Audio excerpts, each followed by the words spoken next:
Welcome, friends. My name is Marcus Klinger, and I'm going to walk you through a really fun process that I grew up with, and that is discovering a new cast recording. It's really tricky distilling a giant show like this down to a CD or a record, and then having to kind of put it together in your imagination. So I used to rely on my friends when I was growing up in theater, and my first go-to. Ladies and gentlemen, please welcome our guest today on the first episode of The Songs You Need, Mark Cornfield, ladies and gentlemen. Hey, hello, Marcus. Live from his house. We are currently filming this under our COVID quarantine, but we're doing it anyway because that's what we do. So, Mark, would you tell us just a little bit about your history with this show? And maybe introduce the show itself because I did not do that yet.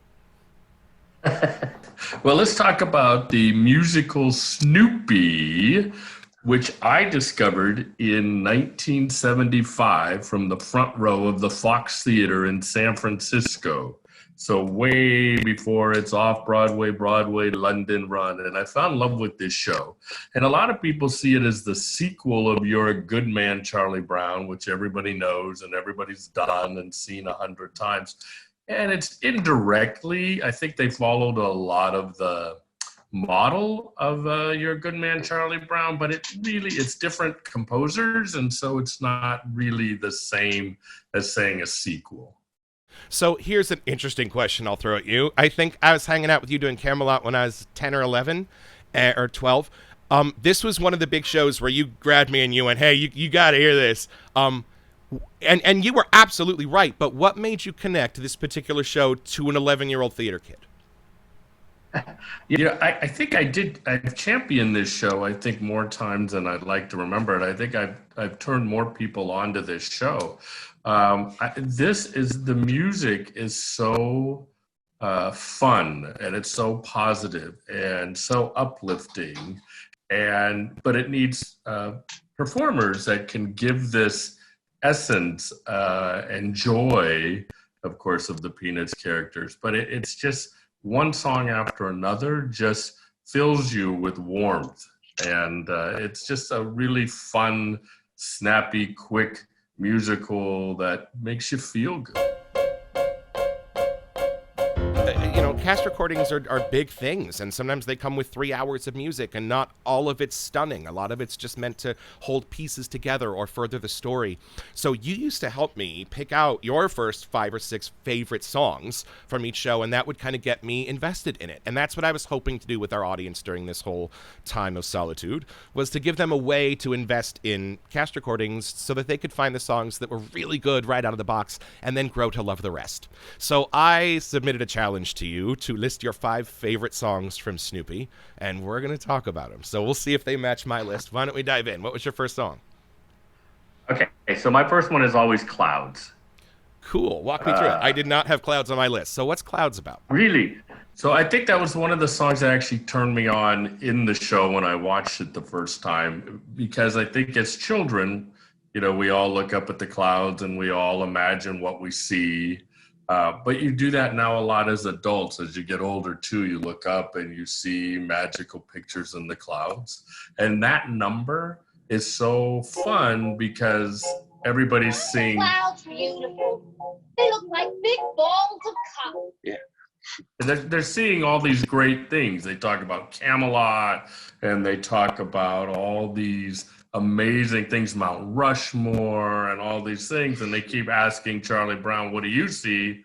And every time he tries to talk, they cut him off with something else they see. And then at the end, well, what were you going to say, Charlie Brown? And he says, a ducky and a horsey, after they've just talked about the Leaning Tower of Pisa and everything. And it just kind of encompasses that funness of the show. Yeah, a real in-the-moment song, like Oscar Hammerstein used to say, just savoring, looking up at the clouds and capturing it so beautifully. All right, what's your next one? Wow, what's my next one? Well, probably one of my favorites is Poor Sweet Baby. Oh, yes. Some of you have that one. Another brilliant idea for a single comic strip, and then just kind of expand it out a little bit into a 3-minute song. Walk us through the story of that one, because that's genius. Yeah, and again, the humor of Schultz, because all of this is based on Schultz, and you can find all the comic strips. But the beauty of that song is that Peppermint Patty trying to confess her love to Charlie Brown. And so she sings this beautiful ballad of how she would take care of him and dry his tears. And he's sitting there and he's smiling. And again, as only Charles Schultz can, she says, "Is that what you want, Charlie Brown?" And he says, "Yes." And she says, "Forget it," and gets up and leaves the stage. And you just taken through this whole romantic moment of Peppermint Patty and this beautiful, as much of a love song as these, young Peanuts characters can sing. Right, and then he right. hits you. Yes, and it's got these does beautiful it time and time jazz again. chords, right? Yeah. And it's a complex song. I remember going to play it on the piano and I was, oh man, no, this is a beast. Wow.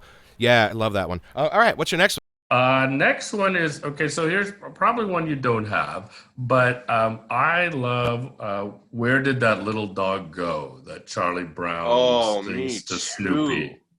And again, it's Charles Schultz's way of giving you the innocence of this boy and his dog, but it really is also a parent and a child and so many other levels. Again, people... we were turned on to Peanuts probably as kids, and we watched Charlie Brown and the Easter Beagle and all these things.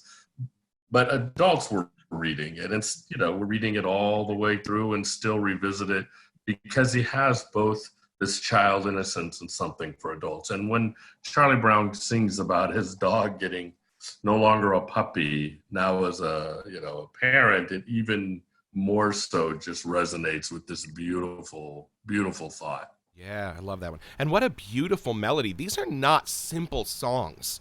I mean, they have just this childlike innocence and this bounciness and this campiness about them, but it's not a 1-4-5 progression. These songs get tricky, but just in a way that allows the audience to follow them in such beautiful ways. Yeah, they definitely are much more advanced, I think, than Charlie Brown gave us. And I think that's what kind of appeals to the adults when they see this show, is that it is, much more melodic and enjoyable to listen to. Yeah, cool. What's your next one? I love Edgar Allan Poe. Yep, we got that one the same for sure. Tell me about that one.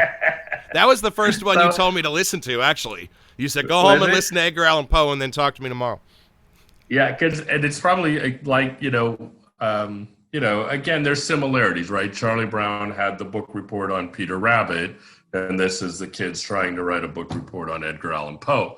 But it is so well written, and the lyrics and the timing, and a very difficult song for the actors to sing. The timing is hard, but again, the lyrics and it's just a really fun part of the show. And if you were a fan of Charlie Brown and you walk into Snoopy, here's one of the times where the composers say, okay, we'll give you a little bit of what you need. We'll give you another book report, right? And and I always do this with my high school choir, and man, did they have a ball, because the acting out is just so organic to the song. They can't not perform it. Right? You're just moving. It's a great song for that. All right, what's your? Are we on number 5 already? What's your last one? Oh wow! So this is tough because there's 2 here for me that I really like.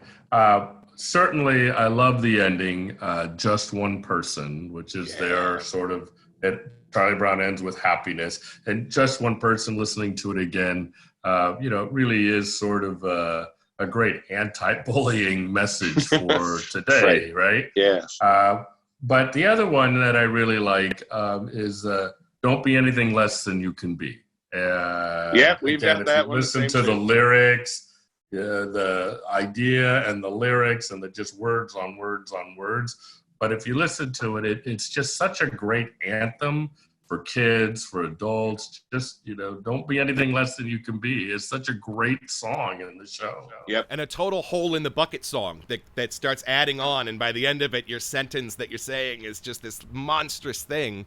But that's you kind of been watching them build the tower as they sing the song, and it's such a fun piece. Yeah, wow. And I think one of the other nice things I love about this show is, which was when I saw it again in '75. I hadn't seen this. Now I see it. Everybody does it, but the idea that it literally was when you walked into this little theater and this little stage. there was just this big block on stage and nothing else. And then in the opening number, The World According to Snoopy, they take out all the pieces of the block, and it makes all the furniture and the set for the show. And then at the end, they slowly put all the pieces back. So at the end of the show, this block is sitting on center stage again.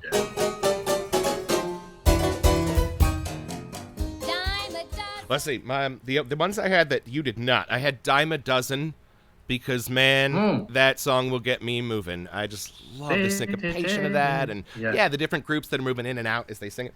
Let's see. I also had Just One Person. I remember seeing that at Jim Henson's memorial service. That's the one all the Muppets sang to him, and I was like, whoa, so beautiful. I think the rest we had. You know what I had? Only because Peanuts has such a way of out of nowhere, now Snoopy's at a dude ranch, right? So I had Daisy Hill. Right. There's just something I love. I love that song. It's Western, and just all that stuff. I just love how Snoopy just creates a one-man show for 4 minutes right in front of you, and then the whole play moves on. Yeah, it's kind of his tribute to Spike, the character Spike that Charles Schultz wrote. I'm gonna be. Now, let's song that I am not a big fan of. I was a huge fan of Supper Time in Charlie Brown, but I'm not a big fan of the Big Bow Wow. Which is Snoopy's same idea as Supper Time. He does a big soft shoe number, and the same idea as Supper Time. But for some reason, when I watch Supper Time, I really enjoy that number. The Big Bow Wow never really did it for me in that song. So, having liked this show and loved the show and directed this show, why did I start with Snoopy?